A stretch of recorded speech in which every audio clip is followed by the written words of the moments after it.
Fala galera, hoje voltando aqui para falar de um assunto muito importante, né, para todo mundo que gosta de carro, para todo mundo que pensa em trocar de carro, que tem um Ford, por exemplo, que é sobre a saída da Ford do Brasil e, consequentemente, a paralisação das atividades, pelo menos por hora, da Troller aqui no Nordeste, aqui no Brasil também. E aí eu vou dar a minha opinião e o contexto do que eu penso sobre essa saída e o que eu imagino que vai acontecer no futuro, tá? Primeiro eu gostaria de contextualizar vocês de como que estava sendo a relação da Ford com o cliente brasileiro, né, e com o mercado brasileiro de forma geral. É importante que a gente tente lembrar do último lançamento da Ford aqui no Brasil. Qual foi o último lançamento da Ford aqui realmente no Brasil? Esquecendo o Ranger, Mustang, lançamento efetivamente brasileiro. Foi a Export em 2015, né, aquele Export modelo mais novinho e tal, Freestyle, né, que é aquele modelo que vinha com o câmbio Power Shift. E daí a gente já começa a perceber os sinais que a Ford aqui no Brasil já apresentava de redução da importância que ela daria para esse mercado, né? Por quê? Primeiro, o câmbio Power Shift, que era um câmbio que não era mais comercializado no mundo, quando ele começou a ter problemas, a Ford já foi cortando ele de comercialização no resto dos países, né, como Focus nos Estados Unidos, etc. E aqui no Brasil eles jogaram aquela garantia manjada, que todo mundo que precisou dela sofre até hoje com isso, porque quando você chega na concessionária, eles alegam que a causa do problema não é na parte que eles cobrem na garantia, que é na parte da mecatrônica, da eletrônica, lá daquele câmbio de dupla embreagem, sim na parte mecânica. E isso não é verdade, normalmente o defeito realmente está na parte eletrônica, ainda que haja uma consequência na parte mecânica, mas a causa do problema é sempre a mesma, e eles deram essa garantia de 10 anos que quem precisa realmente sofre até hoje. E depois disso, os lançamentos, né? Observe que, embora a Ford tenha sido pioneira no mercado que hoje é o que mais vende no mundo, o mercado dos SUVs compactos, aqui no Brasil ela foi pioneira com o próprio Export, lá em 2002, 2003, né, quando ela lançou aquele modelo tradicional do Export. Veja que a Ford ela não atualizava o modelo, ele veio de 2003 até praticamente 2012 com exatamente o mesmo carro, e acabou, embora tenha sido um sucesso nas vendas, acabou perdendo fatia de mercado, e assim o cliente vai conhecendo outras coisas, né? E a Ford foi deixando isso de lado. Essa tem um pouco da estratégia global da Ford, né? De como a Ford está vivendo essa crise mundial, mas é importante contextualizar para que a gente chegue na alegação que a Ford faz para ter saído no Brasil e as comparações que eu vou fazer no futuro, né? Sobre alegações que ela faz para sair do Brasil, a primeira é o custo do Brasil e o agravamento dos problemas, né, causados por causa da pandemia do Covid, né, do coronavírus. E, bom, essa é uma justificativa ok, mas se a gente levasse ela em conta como justificativa realmente plausível para uma saída de uma empresa tamanha como a Ford aqui do Brasil, a gente não teria outras montadoras aqui, né? Então, é importante que a gente comece lá no histórico da Ford, da fabricação Ford aqui no Brasil. Começou no início dos anos 2000, 2001, ali no Rio Grande do Sul, e ela saiu de lá duas vezes até chegar na Bahia, que é onde a gente tem o problema que está fechando hoje, né? Por causa já de incentivos fiscais, onde lá ela não tinha, embora tivesse treinado o pessoal, já tivesse capacitado pessoas suficientes para fazer, né, os seus produtos, mas achou por mais vantajoso mudar-se e obter incentivos fiscais para fazer essa produção. Então a Ford ela nunca conseguiu viver aqui no Brasil realmente do lucro e da produção dos carros que ela fazia por aqui, e sim dos incentivos fiscais. E qual que foi o problema? Embora ela tivesse um contrato de incentivo fiscal, ele tinha prazo de validade, venceu em 2015, renovaram até 2020, né, final de 2020, e em janeiro o governo federal propôs uma renovação, só que com outros moldes, né, caía mais ou menos pela metade ali o benefício fiscal de incentivo para a Ford, e esse foi um problema, porque embora o governo ainda oferecesse uma parte de incentivo, a Ford, como contraproposta, deveria propor ao governo qual que seria o plano de investimento dela, né? Assim como o governo fez com outras montadoras também, e a Ford foi a única que não propôs. Então vamos levar agora, sabendo disso tudo, a primeira comparação que eu gostaria de fazer, que é com a Fiat, a italiana, e que trouxe aqui no Brasil a fábrica da Jeep, né, que é um sucesso no Pernambuco. Qual que é a diferença que a gente tem lá, né? Basicamente a produção é a mesma. O que a gente muda? Primeiro, a Fiat, né, a Jeep, ela foi muito mais inteligente em criar uma nova marca, porque embora a Jeep já existia no Brasil, né, a venda, né, de Jeep já existia aqui no Brasil, mas não tinha identificação com o povo brasileiro, né? Você tinha aquelas Grand Cherokees antigas e aqueles outros carros que ninguém nem conhece, para dizer a verdade, nem se sabe a oficina que trabalha com aquele tipo de carro, porque não tem peça e tal. E aí ela trouxe uma Jeep genuinamente brasileira, com uma renovação completa, Renegade, Compass, agora está saindo o novo Commander, então carros completamente diferentes que foram feitos realmente para o público brasileiro.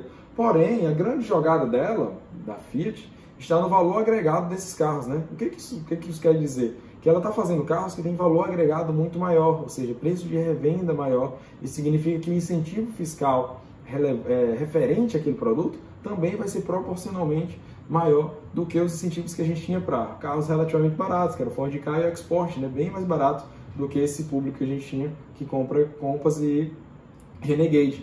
Então a Fiat ela usou da estratégia de incentivo fiscal de forma bem mais inteligente do que a Ford vinha utilizando aqui, né? Bom, esse é um primeiro ponto que a gente tem. E o segundo ponto de comparação que eu gostaria de fazer é que o Brasil ainda é um lugar vantajoso para a produção de veículos, sem dúvida nenhuma, e a prova disso é que a própria dona da maior rede de concessionárias Ford do Brasil, que é a Caoa, né, conhecida também por ser importadora Hyundai, etc. aqui no Brasil, mas é a maior rede de concessionárias Ford, resolveu, com a aquisição da Chery, fazer fábricas aqui no Brasil nos últimos 2 ou 3 anos.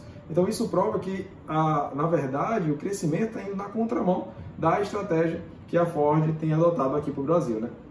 Esse é um ponto que a gente deve levar em conta, sem dúvida nenhuma, e também é importante que vocês levem filosoficamente para o futuro, porque se o carro ele não é mais produzido aqui no Brasil, se a gente tem, por exemplo, agora um Ford Bronco chegando aqui, que é um produto que é completamente feito em outros locais e chega a um custo X aqui no Brasil, em que a fabricante vai acrescentar margem Y e a concessionária margem Z para que venda somente com lucro e o lucro retorne, filosoficamente falando, para alguns que levam em consideração esses valores, é importante que a gente talvez pense nisso antes de comprar um carro que não vai estar trazendo desenvolvimento para o nosso país, né?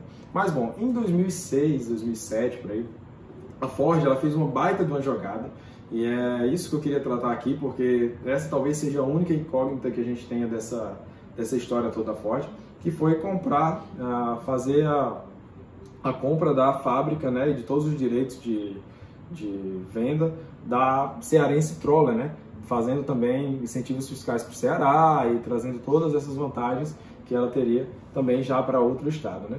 A fábrica da Troller, né, continuava no mesmo local e anunciou o encerramento das atividades com a saída da Ford. Mas qual que é o problema disso tudo? É porque o Troller só era fabricado e vendido aqui no Brasil. Então, o único mercado dele era aqui no Brasil. E esse era lucrativo, porque o Troller basicamente não tinha concorrentes.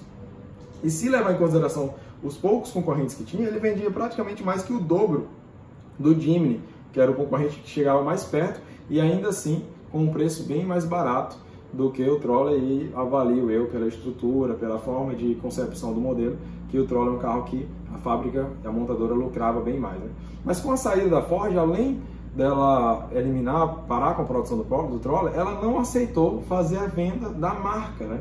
A venda do desenho, a venda do projeto, talvez da utilização do motor, que é aquele 3.2 utilizado inclusive na Ranger, ela não aceitou fazer essa venda. E aí é onde dá um pouco de pulga atrás na orelha da gente, porque se a Troller não é vendida em nenhum outro lugar, por que a Ford abriria a mão do faturamento que traria uma venda como essa, se ela não tem mais interesse nessa venda aqui no Brasil? Então, das duas, uma. Ou a gente está falando de uma empresa extremamente incompetente, o que não é o caso, porque a gente está falando de uma multinacional enorme, que é a Troller, ou de algum tipo de estratégia de indecisão ainda, por hora pelo menos, que a Troller tem, de fabricar ou não, ou seja, de dar atenção aí ou não ao mercado brasileiro. Ela até propôs a venda, né, em conjunto com o governo do Ceará, tal, da fábrica, das instalações, até dos maquinários, mas não da marca.